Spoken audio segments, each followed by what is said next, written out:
in an office shows Phil Hartman as a school principal sitting at a desk. Jan Hooks, as the secretary, enters the room and says, "Mr. Tamzarian?" Hartman, "Yes, Holly, what is it?" Hooks, "There's a student, Molly McKenna, here to see you. She says she was touched by an angel." Hartman, "Again? Which angel was it this time?" Hooks, "She didn't say." Hartman, "Okay, send her in." Gilda Radner, as a high school student, enters the office and sits down across from Hartman. Hartman, "Hello, Miss McKenna. I heard you wanted to speak with me." Radner, "Uh-huh." Hartman, "Before you get to what you wanted to talk about, I wanted to ask you, do you know what sets St. Bernard's apart from all other Catholic high schools in the area?" Radner, "We share a name with the dog breed?" Hartman, "Well, yes, but besides that." Radner, "I'm not really sure." Hartman gets up and peers out a window behind him and says, "Here at St. Bernard's, we are blessed to have not just any run-of-the-mill high school teachers, but instead we have actual literal angels who have come down from heaven to teach our students." Radner, "That's actually what I wanted to talk to you about." Hartman turns around and says, "If I may finish." As Hartman sits back down, he says, "It took me a very long time to negotiate such a deal with our Heavenly Father for him to allow his angels to come down here and teach. And it's great for the reputation of the school, as our admissions are up 25% since the angels began teaching here. And I would hate for anything to jeopardize that. Do you understand?" Radner, I guess so." Hartman, "So are you still sure you wanted to tell me something?" Radner, "Well, Angel Rodney is my biology teacher and..." Hartman, "Where do you want to go to college, Molly?" Radner, "Notre Dame."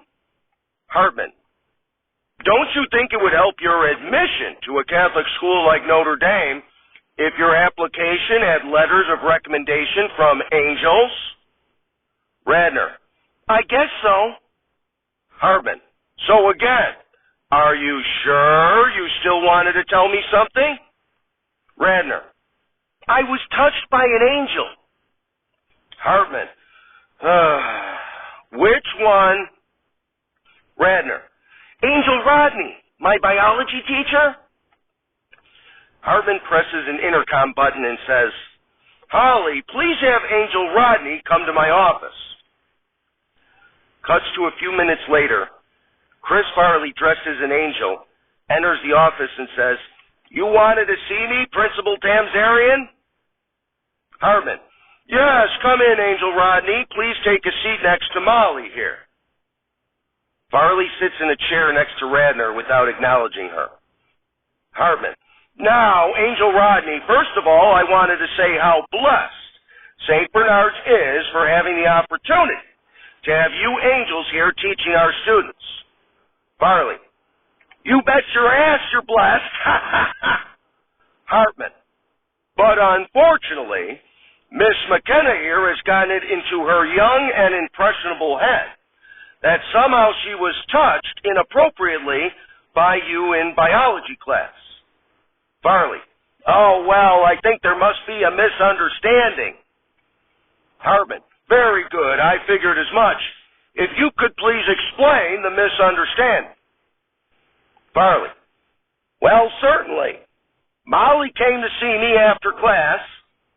Radner, "You asked me to come see you after class." Hartman, "Molly, please, let Angel Rodney speak." "Go ahead, Angel Rodney." Farley, "Thank you. Anyway, I was speaking with Molly after class, and she asked me about the biological differences between men and women." Radner, "I did no such thing. All I asked was why he wanted to see me." Hartman, "Molly, please. If you interrupt Angel Rodney again, you'll be serving detention for a week. Please continue, Angel Rodney." Farley, "Thank you. Anyway, Molly here asked me about the differences between men and women, and I gave her a brief rundown. She then asked me if angels also had biological differences, and I explained to her that we did. She then asked me if angels and humans could mate, and I told her that technically they could. She then took my hand and placed it on top of her breasts and asked me if angels like sucking on female titties. Hartman: Molly, from what I'm hearing, it sounds like you caused the touching by taking Angel Rodney's hand and placing it on your breasts. Radner: That's not what happened at all. First of all, Angel Rodney asked me to stay after class, so I did. After the other students left, he asked me if I had a boyfriend, and I told him no. He then told me that... Radner begins to cry. Hartman and Farley look at each other and roll their eyes.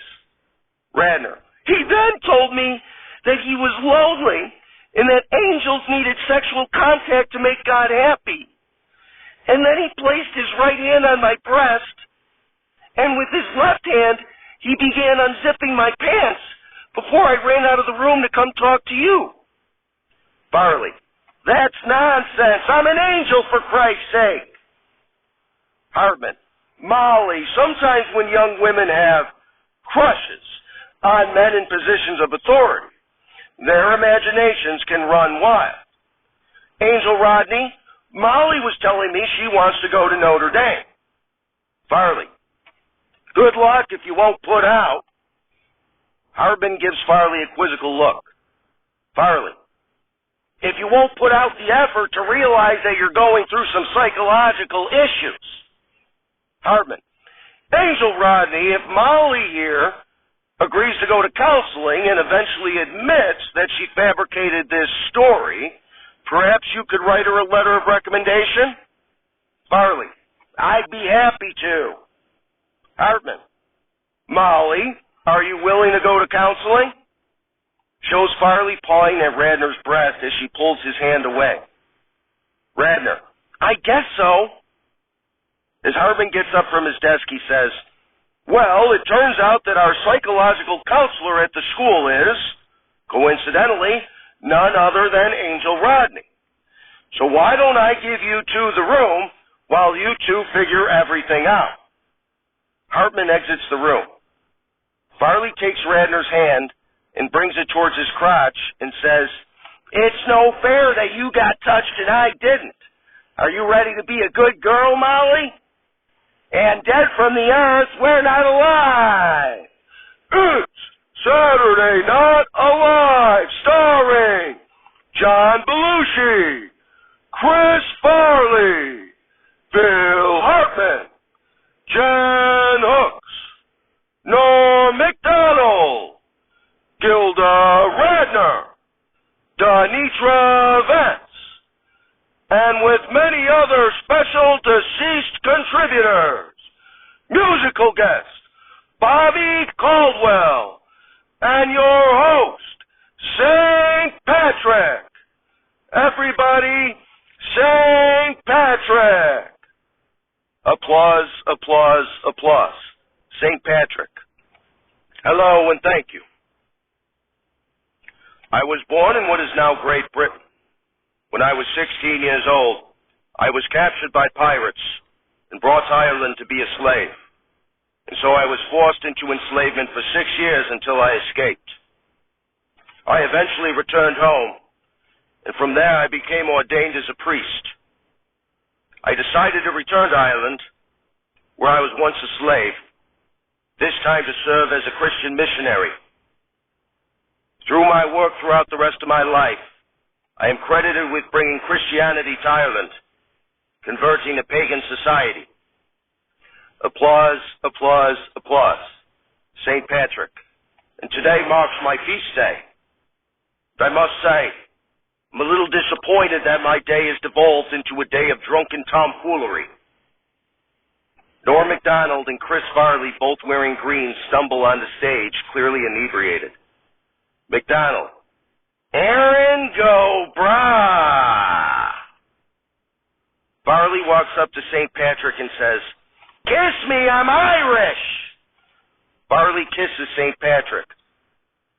St. Patrick politely pushes Farley away from him and says, "Boys, I was just saying I don't appreciate how my feast day has devolved into a day of drunken tomfoolery." McDonald, "Your feast what?" St. Patrick, "My feast day." McDonald, "Has devolved into drunken what?" St. Patrick, "Tomfoolery." McDonald, "And who are you?" St. Patrick, "I'm St. Patrick." McDonald, "Wait, you're the St. Patrick?" St. Patrick, "That's right." Farley, "Holy potatoes!" McDonald takes out 3 beers from his pockets and says, "Well, here, St. Patrick, in honor of your feast day, why don't you shotgun a beer with us?" St. Patrick, "Will it get rid of you 2 quicker?" Farley, "You betcha." St. Patrick, "Okay then." The 3 shotgun their beers. Applause, applause, applause. St. Patrick, "Wow, that was actually kind of fun. I can now see the appeal." Farley pats St. Patrick on the back and says, "Attaboy, boy Patty. Now let's go piss in some bushes and get kicked out of a bar." St. Patrick, "Sounds like a plan. Folks, we have a great show tonight. Bobby Caldwell is here, so let's find out what you won't do for love. Happy St. Patrick's Day. We'll be right back."